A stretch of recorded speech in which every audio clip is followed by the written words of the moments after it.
The marketplace was alive with the sounds of bartering voices, the rich scents of spices and fresh produce hanging in the air. Stalls lined the narrow pathways, each one brimming with goods, fruits stacked in colorful pyramids, fabrics draped like waterfalls of color, and sacks of grain opened to reveal their golden contents. It was a place where cultures clashed and mingled, where the scent of saffron might mix with the tang of fresh citrus, and where the voices of 100 merchants wove an unbroken tapestry of commerce. Harold had been a fixture in this market for as long as anyone could remember. His stall, tucked between a butcher's shop and a tea merchant, was stacked with spices and dried goods. He had a sharp eye for business, a no-nonsense attitude, and an unspoken rule about who was welcome at his stand. His customers, mostly locals he had known for years, often praised his quality products, but whispered about his prejudices in hushed tones. He had a certain way of dealing with people, and not everyone was treated the same. One humid afternoon, as Harold arranged sacks of cumin and coriander, a shadow fell over his stall. He looked up and scowled before the man had even spoken. Daniel stood tall, his dark skin gleaming in the afternoon light. He wore a crisp white shirt and pressed trousers, a stark contrast to the dusty market around him. His hands were steady as he gestured toward the sacks of spices. "Good afternoon," Daniel said, his voice calm and measured. "I'm looking for dried fenugreek and cardamom. Do you have any?" Harold barely concealed his sneer.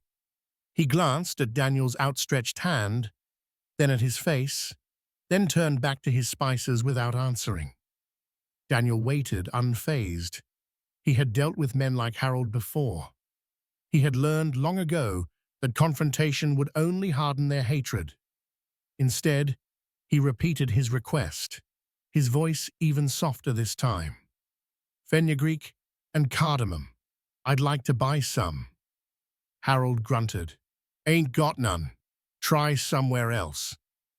Daniel tilted his head slightly, glancing at the neatly labeled sacks behind the merchant. "That one right there says fenugreek, and I can see cardamom pods in the jar on the shelf." Harold's face twitched with irritation. "I said I ain't got none for you." A few heads turned.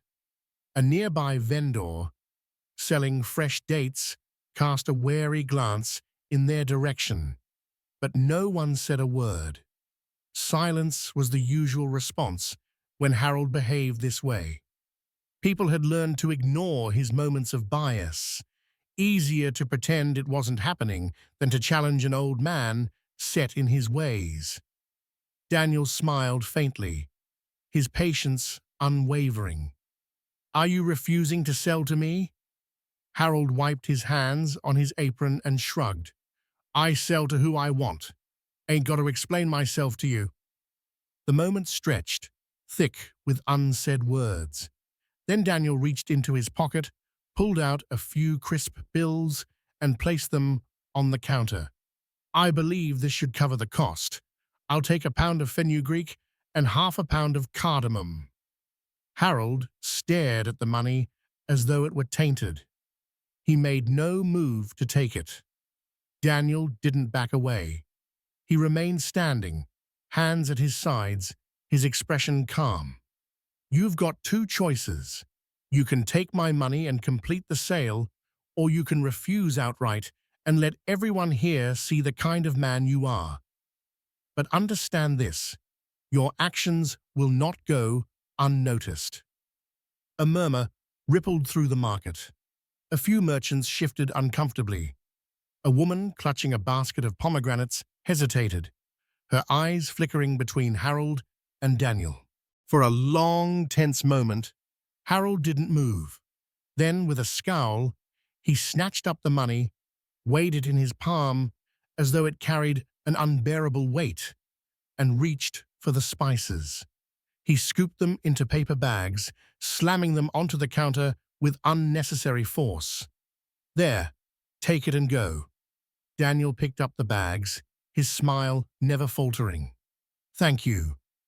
He turned and walked away, the gazes of the market following him as he disappeared into the crowd. Harold stood rigid behind his counter, gripping the edge as if steadying himself. The market noise resumed, but something had shifted. A few of his regular customers hesitated before approaching, their gazes more calculating than before.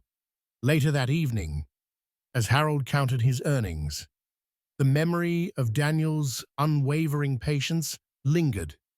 He tried to push it aside, but it clung to him, a quiet and nagging presence in the back of his mind.